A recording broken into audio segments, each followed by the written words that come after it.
Hello everyone, आज हम लोग शुरू करने वाले 10th क्लास का ज्योमेट्री का प्रॉब्लम सेट 1। ये चैप्टर 1 सिमिलैरिटी का है। इसमें स्टार्टिंग में पहले हमें 5 एमसीक्यू सॉल्व करेंगे, फिर उसके बाद सम सॉल्व करेंगे। पहला देखो हमारा क्या है, question number select the appropriate alternative, यानी कि हमें देखो 4 ऑप्शन दिए, इनमें से कोई सही ऑप्शन चूज करना है। पहला देखो क्या है question, in triangle ABC and triangle PQR in a 1-to-1 correspondence. 1-to-1 correspondence का मतलब कि जो भी वर्टाइसेस हैं ट्राइंगल के वो क्या होने चाहिए, ऑर्डर में होने चाहिए। वो पता कैसे चलेगा हमको, यहाँ पे देखो इनके जो करस्पॉन्डिंग साइड के रेशियो क्या है, इक्वल बताए हैं, तो इन्हीं के बेस पे हमें बताना है कि इनका जो करस्पॉन्डिंग जो वर्टाइसेस रहेंगे उनका किस ऑर्डर में रहेंगे, दोनों के दोनों ट्राइंगल के। पता कैसे चलेगा, देखो यहाँ पे पहला क्या है, A B ratio of A B divide by Q R is equal to ratio of B C divide by P are.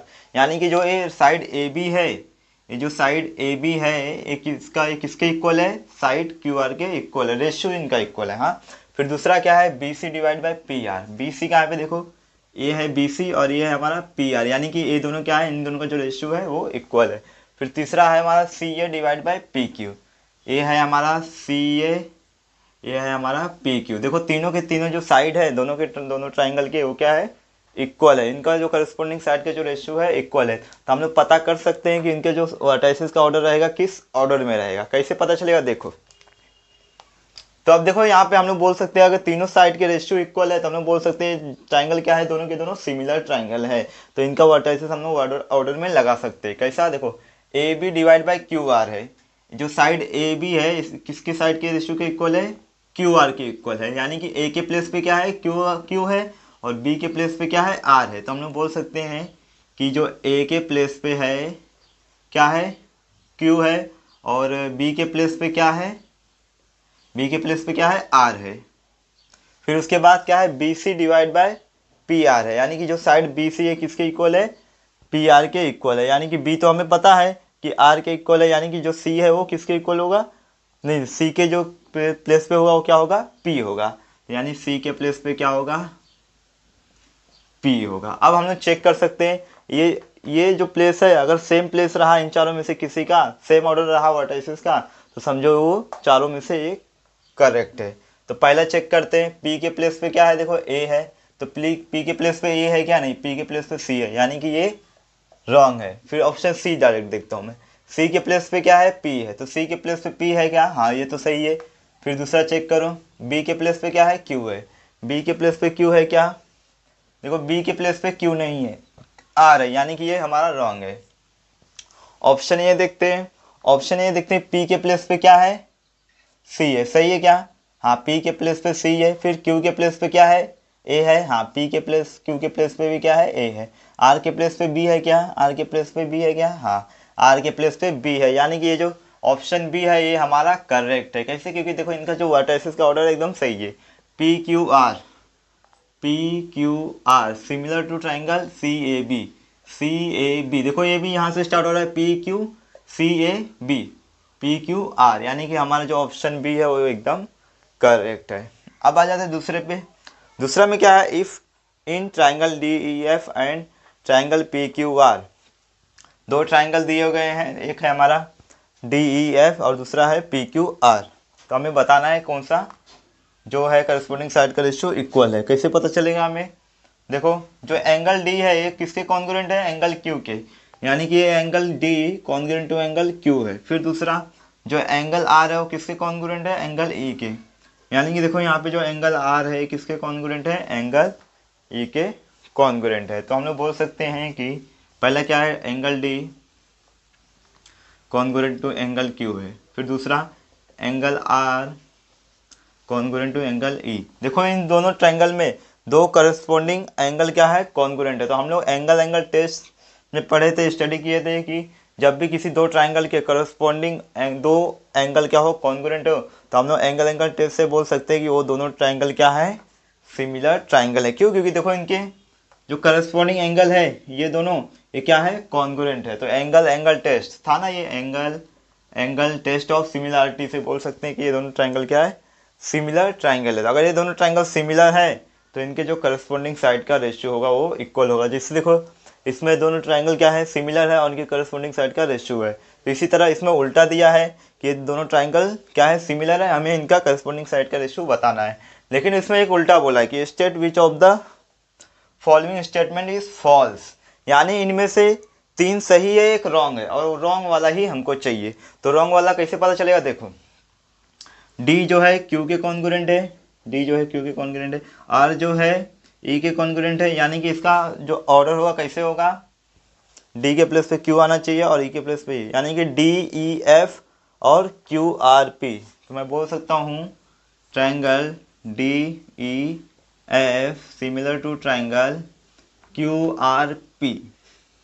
क्या हो जाएगा, क्यू आर पी। देख लो यहाँ पे डी के प्लेस पे क्यू, डी के प्लेस पे क्यू, आर के प्लेस पे ई, आर के प्लेस पे ई है, यानी ये ऑर्डर एकदम सही है। तब देखो यहाँ पे जो करस्पॉन्डिंग साइड का रेशियो क्या होगा, डी ई डिवाइड बाय क्या होगा, क्यू आर होगा, is equal to E F divide by क्या होगा, आर पी होगा, या फिर पी आर भी लिखोगे तो भी चलेगा, is equal to D F divide by क्या होगा, क्यू पी। अब ये तीनों में से दो जो जो जहाँ होगा सेम टू सेम होगा वो क्या होंगे, राइट होंगे, और इन तीनों के अलावा कुछ डिफरेंट होगा तो समझो रॉन्ग होगा। तो देखते हैं, पहला क्या है, E F divide by P R. तो E F divide by P R है, हाँ सही है, is equal to D F by P Q, D F by P Q, Q P हो या पी क्यू हो बोथ आर सेम। तो यानी कि ये पहला सही है, लेकिन हमें क्या चाहिए, रॉन्ग वाला चाहिए, फॉल्स वाला चाहिए। फिर ऑप्शन बी पे आ जाओ, D E divide by P Q, D E divide by P Q चाहिए। ये देखो डी तो सही है लेकिन पी क्यू है, यहाँ पे क्या आना चाहिए, क्यू आर आना चाहिए, यानी कि ये हमारा रॉन्ग है और यही हमारा करेक्ट ऑप्शन होगा। क्यों, क्योंकि इसमें पूछा है फॉल्स कौन सा है, तो ये दोनों भी क्या होंगे, राइट होंगे। चेक कर सकते हैं, देखो D divide by Q are, D divide by Q are सही है, D F divide by P Q, D F divide by P Q सही है, ये भी सही होगा। रॉन्ग कौन सा है, ये वाला, यानी कि ऑप्शन जो बी होगा वो एकदम करेक्ट होगा और यही हमें चाहिए था। Question number 3, in triangle A B C and triangle D E F angle B equal to angle E, यानी जो एंगल बी है किसके इक्वल है, एंगल ई के इक्वल है। फिर दूसरा क्या है, angle F equal to angle C, यानी कि ये जो एंगल एफ है किसके इक्वल है, एंगल सी के इक्वल है। फिर आगे क्या बोला है, and A B equal to 3D, जो ये साइड ए बी है, ये साइड ए बी है कि 3 टाइम्स डी है, यानी कि इसके 3 गुना है।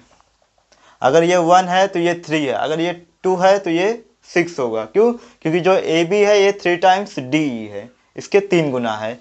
फिर आगे क्या बोला, then which of the statement recording the 2 triangles is true, क्योंकि हमें बताना है कि इन चारों स्टेटमेंट में से कौन सा ट्राइंगल स्टेटमेंट ट्रू है।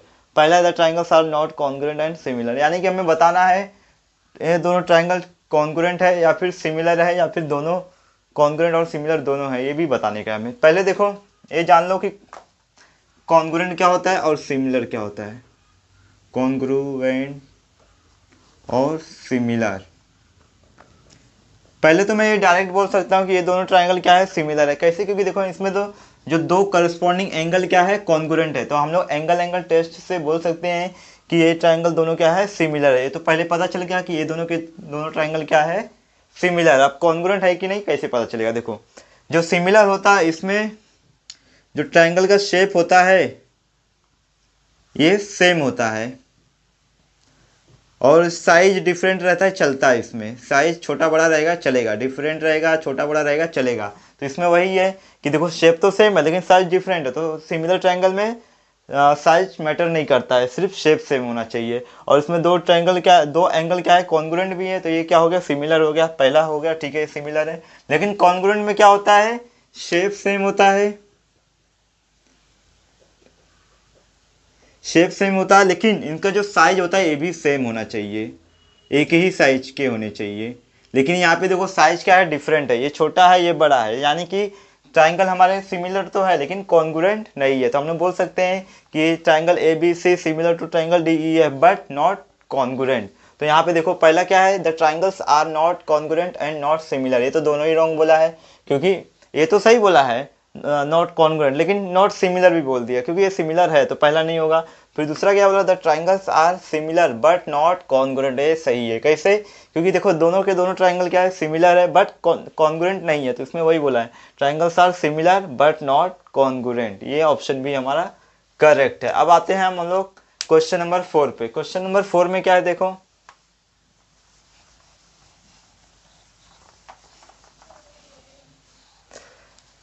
Triangle ABC and triangle DEF are equilateral triangles.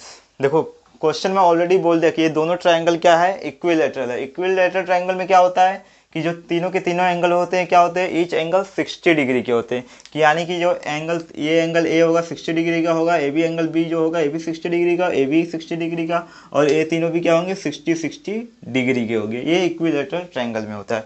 फिर area of triangle ABC ratio of area of triangle DEF is equal to 1:2, यानी कि इन दोनों ट्राइंगल का रेशियो दिया हुआ है। हमें आगे क्या बोला, इफ AB इक्वल टू 4, ये जो है AB इक्वल टू 4 दिया है, then what is the length of DE, और हमें DE फाइंड आउट करने का है। पहला तो देखो यहाँ पे ये रेशियो में दिया है, तो रेशियो में क्या करते हैं हम लोग, डिवाइड में लिखते हैं इनको। तो यहाँ पे क्या आ जाएगा, area of, ratio of area of triangle ABC divide by area of triangle DEF, ये किसके इक्वल होता है। अब देखो इनका जो करस्पॉन्डिंग साइड का रेशियो दिया हुआ है, मतलब एक का दिया हुआ एक रेशियो फाइंड आउट करने का है हमें। तो कैसे करेंगे, ये जो होगा AB का वैल्यू दिया हुआ है और दूसरा करस्पॉन्डिंग जो साइड है इसका क्या है, DE हमें फाइंड आउट करने का है। तो ये क्या आएंगे, स्क्वायर में आएंगे। क्यों स्क्वायर में आएंगे, क्योंकि ये जो है एरिया की बात हो रही है। तो एरिया में जब भी होता है तो साइड क्या होते हैं, स्क्वायर में आते हैं। तो ये क्या हो जाएगा, DE स्क्वायर, और इसका रेशियो तो है हमारे पास क्या है, 1/2। देख लो यहाँ पे 1/2 है। फिर दूसरा AB का वैल्यू क्या दिया है, 4 दिया है, तो 4 का स्क्वायर अभी नहीं, बाद में करते हैं। और DE तो हमें फाइंड आउट करने का है। आगे 4 का स्क्वायर कितना हो जाएगा, 16 हो जाएगा। और एक काम करता हूँ मैं, DE को यहाँ ले लेता हूँ, DE स्क्वायर यहाँ ले लिया। अब 2 को यहाँ पे ले लेता हूँ, तो 4 का स्क्वायर कितना हो जाएगा 16, और ये 2 यहाँ पे आएगा मल्टीप्लिकेशन में। अब क्या करोगे, स्क्वायर रूट ले लेंगे तो क्या आ जाएगा, देखो 16 इंटू 2। अब ये 16 का स्क्वायर रूट क्या होता है, 4 होता है, तो क्या आ जाएगा 4/2, यानी DE का वैल्यू क्या आ गया, 4/2, यानी कि ऑप्शन डी हमारा राइट है। समझा ना। क्वेश्चन नंबर 5, इसमें क्या है देखो, segment XY parallel to segment BC, यानी कि ये जो सेगमेंट XY है किसके पैरेलल है, सेगमेंट BC के पैरेलल है। तो ऐसा हम लोग कौन से थियरम में देखे थे, BPT थियरम, यानी बेसिक प्रोपोर्शनलिटी थियरम में देखे। तो ये तो हमें पता ही है कैसे प्रूफ करते हैं, तो ये पूरा मैं आपको डिटेल में नहीं बताऊंगा। अगर आपको डिटेल में चाहिए तो आप लोग सर्च कर सकते हो BPT theorem by DCS solution, या फिर चैनल के प्लेलिस्ट में डाल दोगे BPT थियरम तो भी मिल जाएगा, या फिर चैप्टर प्लेलिस्ट ये सिमिलरिटी वाला ओपन करोगे तो भी आपको मिल जाएगा। तो पहले क्या बोला, then which of the following statement is true, यानी कि इन चारों में से कौन सा स्टेटमेंट ट्रू है ये हमें बताना है। तो पहले देखो इसमें क्या होता है, BPT थियरम में ratio of AX divide by XB होता है is equal to ratio of AY divide by YC होता है। अब यही होता है हमारा BPT थियरम में। कौन से थियरम में, BPT लिख देता हूँ यहाँ पे, BPT theorem, basic proportionality theorem. अब चेक करते हैं ऐसा क्या है, ये नहीं है, इसमें है देखो AX divide by XB is equal to AY divide by, देखो यहाँ पे क्या है AC आ गया, लेकिन यहाँ पे क्या है YC है, तो ये भी रॉन्ग होगा। तो बाकी AX YC तो कोई भी नहीं है, तो क्या करेंगे, अब इसको हम थोड़ा सॉल्व करेंगे। तो सॉल्व करेंगे कैसे, देखो ये जो XB और YC इनको क्या करेंगे, ऊपर ले जाएंगे और ऊपर वाला नीचे लेके आएंगे। तो क्या होगा, देखो ये XB हो जाएगा डिवाइड बाय AX नीचे आ जाएगा इज इक्वल टू, ये क्या हो जाएगा YC ऊपर जाएगा और AY नीचे आ जाएगा। तो क्या होगा, +1 कर दो दोनों साइड, +1 कर दो। अब क्या होगा, क्रॉस मल्टीप्लाई होगा इन दोनों का, तो क्रॉस मल्टीप्लाई होगा तो क्या हो जाएगा, XB ऐसी रहेगा प्लस AX का मल्टीप्लाई यहाँ पे होगा, और डिवाइड में तो ऐसे ही रहेगा, आपको पता ही है, इज इक्वल टू फिर YC ऐसे ही रहेगा प्लस AY का मल्टीप्लाई यहाँ पे होगा, फिर डिवाइड बाय AY ऐसे ही रहेगा। अब देखो यहाँ पे जो ये एक AXB है क्या है, कॉलिनियर है, और जो AYC है AB क्या है, कॉलिनियर है। यानी कि जो AB होगा ये किसके इक्वल होगा, AX प्लस XB के इक्वल होगा, और सेम जो ये AC होगा ये किसके इक्वल होगा, AY प्लस YC के इक्वल होगा। तो यहाँ पे देखो XB प्लस AX है, यानी कि XB प्लस AX है, तो यानी कि ये किसके इक्वल हो जाएंगे, AB के इक्वल हो जाएगा। तो यहाँ पे क्या आ जाएगा, AB divide by AX is equal to, अब देखो यहाँ पे क्या है YC प्लस AY, यानी कि वाई सी प्लस ए वाई किसके इक्वल हो जाएंगे, ए सी के इक्वल हो जाएंगे। क्यों, क्योंकि ये क्या है, कॉलिनियर है, सेम लाइन में है, ये सेम प्लेन में, इसके लिए सेम। चलो ठीक है, क्या हो जाएगा ए वाई। अब देखो अभी लेकिन ऐसा तो है नहीं, ए बी पूरा है यहाँ पे, और ये क्या है, ए एक्स है, तो क्या करेंगे, हमें ए सी चाहिए यहाँ पे डिवाइड में, तो ए सी को यहाँ ला दो और ए एक्स को वहाँ ट्रांसफर कर दो, तो क्या हो जाएगा, therefore A B divide by A C is equal to A X divide by A Y. अब देखो कहाँ पे ऐसा है, A B divide by A C is equal to A X divide by A Y, यानी कि option जो ए है ये हमारा करेक्ट है, यही हमारा फाइनल आंसर है। क्वेश्चन नंबर 2 देखो, इसमें क्या बोला, in triangle A B C B D C are collinear. जो देखो जो ये बी डी सी है, ये क्या है, सेम लाइन में, यानी कि ये क्या है, कॉलिनियर है। फिर आगे क्या बोला है, B D is equal to 7, B D कितना है, 7 है। फिर बी सी कितना है, 20 है, बी सी ये पूरा कितना है, 20 है। फिर उसके बाद then find the following ratio, 3 ratio दिया है, एकदम इजी है, कुछ डरने की बात नहीं है। कैसे करना है बताता हूँ मैं आपको। तो पहले देखो हम लोग क्या करते हैं, डीसी का वैल्यू फाइंड आउट करते हैं, क्योंकि देखो इस जो इसमें ना 3 ट्राइंगल है, पहला है ए बी सी, दूसरा है ए बी डी और तीसरा है ए डी सी। तो 2 ट्राइंगल के तो बेस दिए हुए हैं, तीसरा डी सी हमें निकालना होगा। तो कैसे निकालेंगे, देखो यहाँ पे क्या लिखोगे, बी सी किसके इक्वल होगा, B C B D plus D C के इक्वल होगा। रीजन लिख दोगे, B D C are collinear, ये रीजन लिख दोगे। इसके बाद बी सी का वैल्यू कितना है, 20 है, और बी डी का वैल्यू कितना है, 7 है, प्लस डी सी हमें फाइंड आउट करने का है। तो एक काम करता हूँ, डी सी यहाँ ले लेता हूँ। अब 7 यहाँ जाएगा तो माइनस में हो जाएगा, तो यानी 20 माइनस 7, तो डी सी का वैल्यू क्या आ जाएगा हमारे पास, 13 सेंटीमीटर। कुछ दिया नहीं तो लिख दोगे यूनिट्स। ये हो गया, डीसी का वैल्यू कितना आ गया, 13 यूनिट्स आ गया। अब तीनों ही ट्रायंगल के बेस है हमारे पास, एक का है 7, एक का है 13 और एक का है 20। अब एक बार यहाँ से ध्यान दोगे अच्छी तरह तो आपको पता चलेगा कि जो तीनों के तीनों ट्रायंगल है उनमें ना एक वर्टेक्स कॉमन है। क्या, वर्टेक्स ए। देखो तीनों में क्या आ रहा है, ए बी डी, ए आ रहा है, ए डी सी, ए आ रहा है, ए बी सी, यानी कि तीनों के तीनों ट्रायंगल के लिए जो वर्टेक्स ए है कॉमन है। तो यहाँ पे लिख दोगे, इन ट्रायंगल ए बी सी, और दूसरा ट्रायंगल क्या है, ए बी डी, एंड तीसरा ट्रायंगल क्या है, A D C. In triangle A B C, A B D and A D C, vertex A are, vertex A is लिख दो, vertex A is common, vertex A क्या है, common है। अभी देखो ये तो कॉमन है, और दूसरा एक बात ध्यान दो, जो इन तीनों ट्रायंगल के बेस है, चाहे वो बी डी हो, डी सी हो, या फिर जो बी सी हो, तीनों ही की तीनों बेसिस क्या कर रहे हैं, सेम लाइन में लाई कर रहे हैं। देखो सेम लाइन में लाई कर रहे, तो ये भी लिख देते हैं, एंड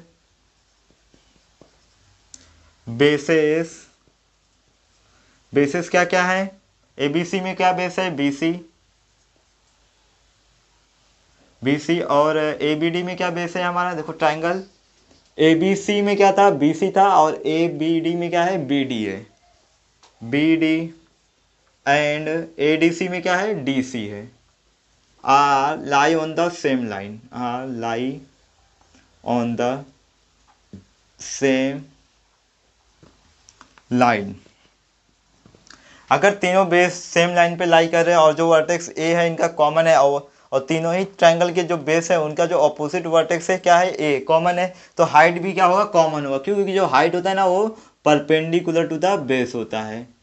अब देखो तीनों ही ट्रायंगल के लिए क्या होंगे, हाइट क्या होंगे, कॉमन होंगे, चाहे वो ए बी डी की बात करो, चाहे ए बी सी की बात करो, चाहे फिर ए डी सी की बात करो, हाइट क्या है, कॉमन होगा। तो जो हाइट कॉमन होगा उसका एक प्रॉपर्टी था, 3 प्रॉपर्टीज थे टोटल, उसमें से एक इक्वल हाइट वाला प्रॉपर्टी था। तो उसमें क्या था, जो दोनों ट्रायंगल के जो रेशियो होते हैं, यानी कि the ratio of area of 2 triangle with equal height is equal to the their corresponding basis. किसके इक्वल होंगे, इनके एरिया का रेशियो किसके इक्वल होंगे, करस्पॉन्डिंग बेसिस के, रेशियो ऑफ करस्पॉन्डिंग बेसिस के इक्वल होंगे। यानी कि ये ध्यान दो, यहाँ पे पहला क्या है हमारा, तो यहाँ पे लिख दो, therefore height of the triangles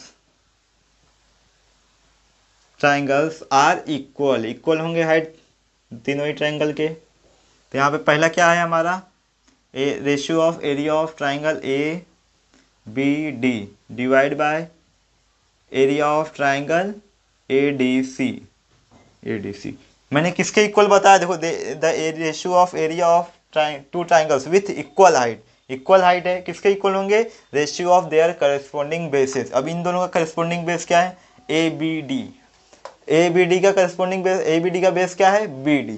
तो यहाँ पे क्या आएगा, B D divide by A D C का बेस क्या है, डी सी। डायग्राम में चेक कर सकते हो, ए डी सी बेस क्या है, डी सी। अब दोनों ही लिख दिया मैंने, देखो रेशियो ऑफ करस्पॉन्डिंग बेसिस।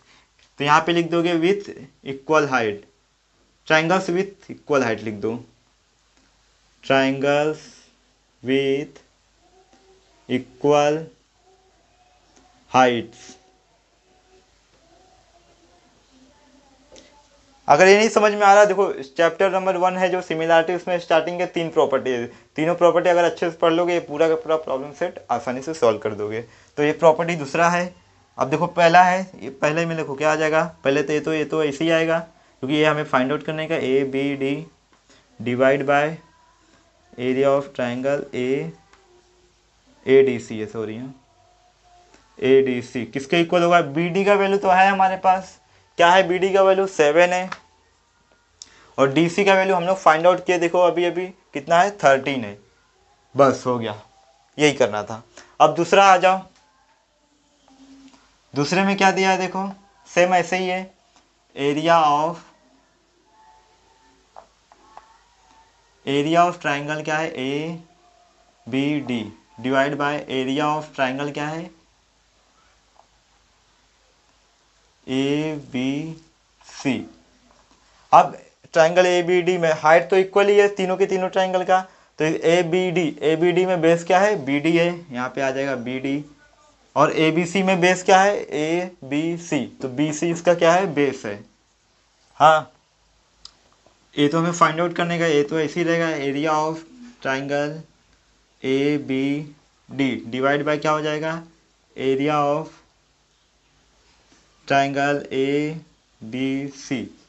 अब बी डी का वैल्यू क्या है हमारे पास, 7 है, और बी सी का वैल्यू क्या है हमारे पास, बी सी पूरा 20 है। हो गया।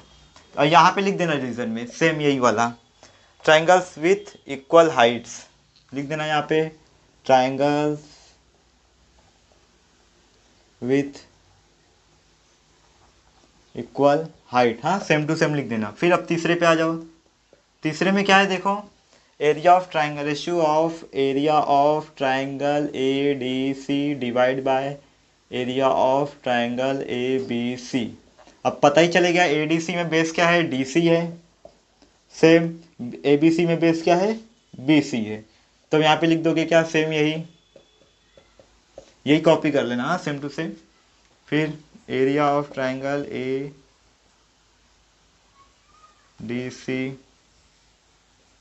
Area of triangle A B C, D C का वैल्यू क्या है 20, और बी सी का वैल्यू नहीं, डी सी का वैल्यू 20 नहीं है, डी सी का वैल्यू 13 है, और बी सी का वैल्यू क्या है 20। हो गया, तीनों के तीनों रेशियो आ गए।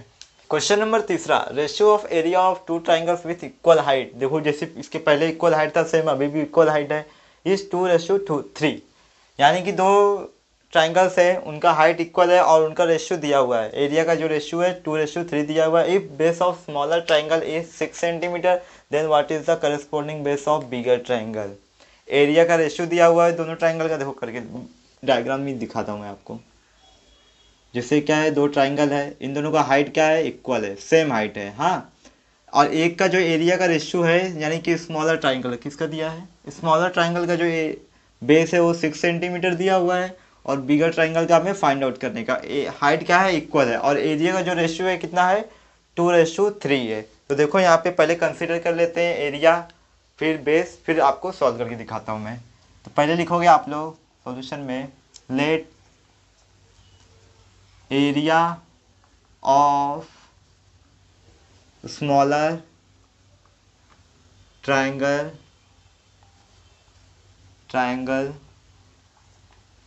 B A1 and bigger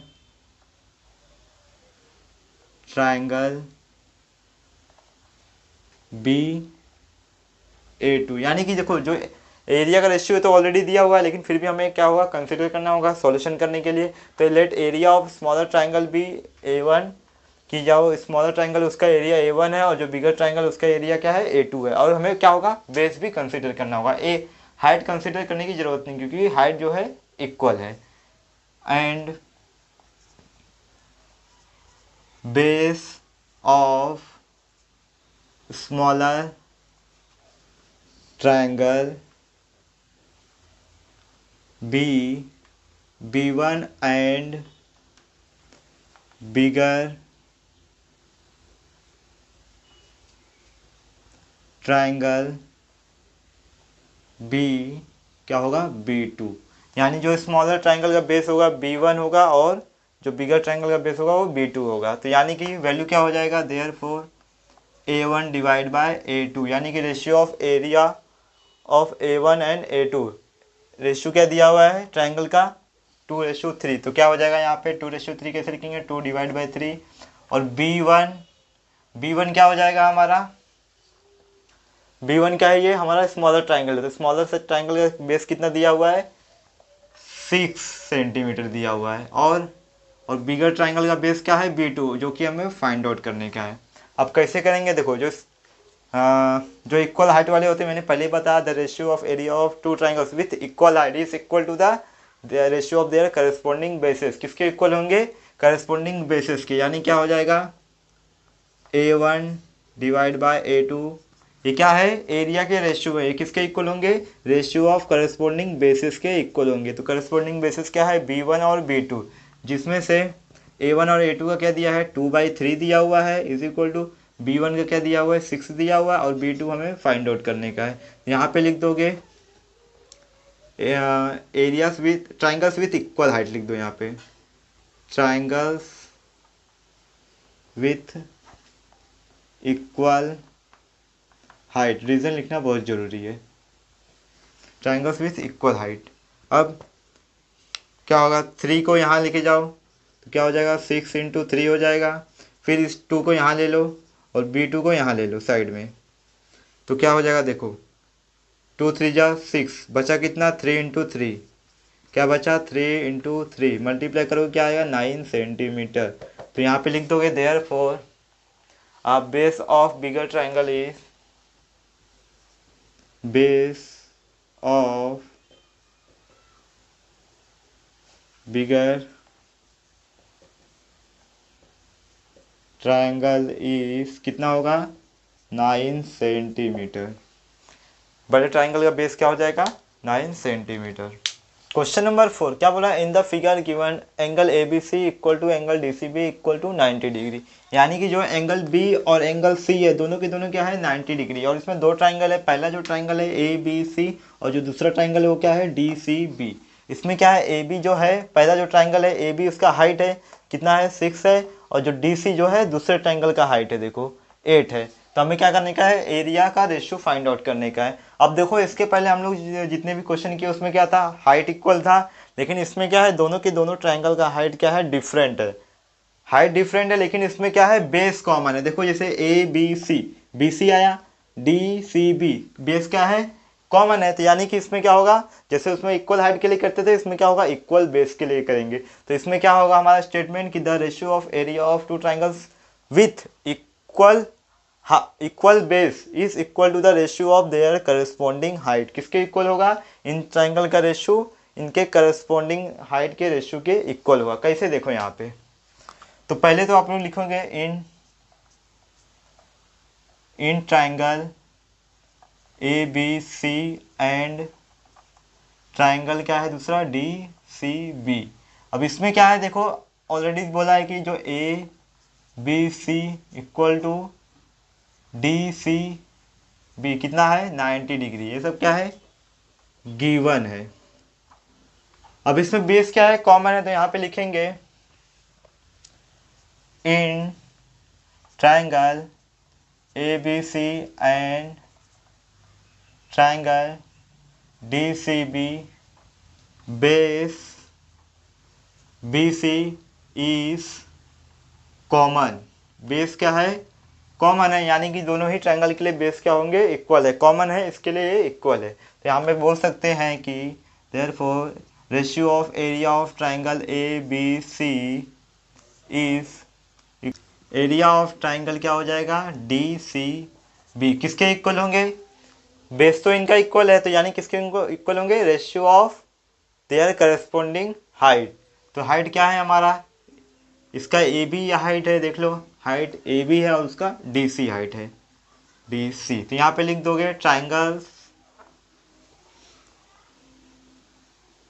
triangles with equal base, equal base,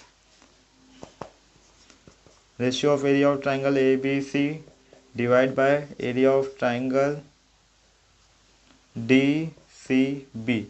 A B का वैल्यू क्या है, 6 है और डी सी का वैल्यू 8 है, तो कट करो, 2 3 जा 6, 2 4 जा 8, तो यानी क्या हो जाएगा, therefore ratio of area of triangle A B C divide by ratio area of triangle D C B किसके इक्वल हो जाएंगे, 3/4 के इक्वल हो जाएंगे। Question number 5, in the adjoining figure P M is equal to 10 centimetre, यानी ये जो P M है ये कितना है, 10 सेंटीमीटर है। फिर इसके बाद क्या दिया है, area of triangle P Q S, यानी ये जो ट्राइंगल पी क्यू एस है इसका एरिया दिया भाई कितना दिया है, 100 स्क्वायर सेंटीमीटर। फिर उसके बाद area of triangle Q R S, और दूसरा ट्राइंगल कौन सा है, क्यू आर एस, इसका कितना दिया है, 110 square centimetre. Then find N R. अब ध्यान से समझो, जो क्वेश्चन नंबर दूसरा या तीसरा था सेम उसकी तरह ही है, सिर्फ इस ट्राइंगल को उसने घुमा के नीचे कर दिया है। देखो दोनों ट्राइंगल का एरिया दिया हुआ है, एक ट्राइंगल का हाइट भी दिया है, दूसरे ट्राइंगल का हाइट हमें बताना है। कैसे पता चलेगा, देखो एक चीज कॉमन है, जो क्यू एस है दोनों ही ट्राइंगल के लिए है, कॉमन है, और इनका दोनों ही ट्राइंगल का क्या है, ये बेस है। तो बेस क्या है, कॉमन है, यानी कि बेस क्या होगा, इक्वल होगा, हाइट डिफरेंट होगा। अगर बेस इक्वल है तो हम लोग यही इसके पहले जो कौन सा किए थे, the ratio of area of two triangle with equal base is equal to the their ratio of corresponding height के इक्वल होगा। कैसे, देखो यहाँ पे पहले तो क्या क्या दिया है वो लिख दो, पी एम इक्वल टू कितना दिया है, 10 centimetre, area of triangle P Q S कितना दिया है, 100 स्क्वायर सेंटीमीटर। फिर उसके बाद क्या दिया है, area of triangle Q R S कितना दिया है, 110 स्क्वायर सेंटीमीटर। एन आर का हमें फाइंड आउट करने का, कैसे करेंगे देखो, पहले तो बता देते हैं कि दोनों ही ट्राइंगल का जो बेस है वो क्या है, कॉमन है। तो हम लोग बोल सकते हैं ट्राइंगल क्या है, P Q S and triangle Q R S have common base. Base क्या है, दोनों का कॉमन है, और बेस कॉमन है यानी कि बेस क्या होगा, इक्वल होगा। तो यानी बेस का कहानी खत्म, बचा क्या, हाइट। तो किसके इक्वल होगा, corresponding ratio of corresponding height के इक्वल होगा। फिर हम लोग बोल सकते हैं therefore ratio of area of triangle P Q S divide by area of triangle क्या है, Q R S is equal to the, किसके इक्वल होगा, ratio of their corresponding height के इक्वल होगा। पी एम हाइट है और दूसरा Q R S में हाइट क्या है, एन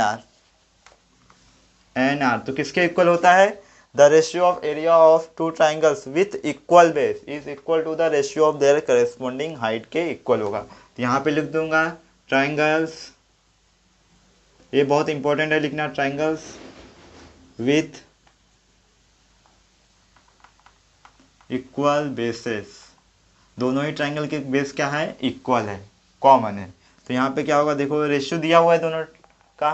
पहला जो है हमारा पीएम का वैल्यू कितना दिया है, देखो पीएम का वैल्यू 10 दिया है, एनआर हमें फाइंड आउट करने का है। और इस पी क्यू एस का दिया है, क्या एरिया दिया है, पी क्यू एस का 100 दिया है, और इसका क्यू आर एस का दिया है 110। अब क्रॉस मल्टीप्लाई करो, क्रॉस मल्टीप्लाई इधर ही कर देता हूँ, नीचे ही कर देता हूँ यहाँ पे साइड में। अब देखो एक काम करता हूँ, ये 110 का मल्टीप्लाई यहाँ करता हूँ, यानी कि देखो ये 10 है, अब ये 110 यहाँ आएगा तो क्या हो जाएगा, 110 डिवाइड बाय एन आर को यहाँ ले लेता हूँ, 100 को यहाँ डिवाइड में दे देता हूँ 100, तो इधर क्या आ जाएगा, एन आर 1 2 1 2, तो बचा क्या 11। क्या बचा 11। तो यहाँ पे बोलोगे कि therefore N R is equal to कितना हो जाएगा 10, 10 है ना, नहीं सॉरी 11 है, 11 सेंटीमीटर।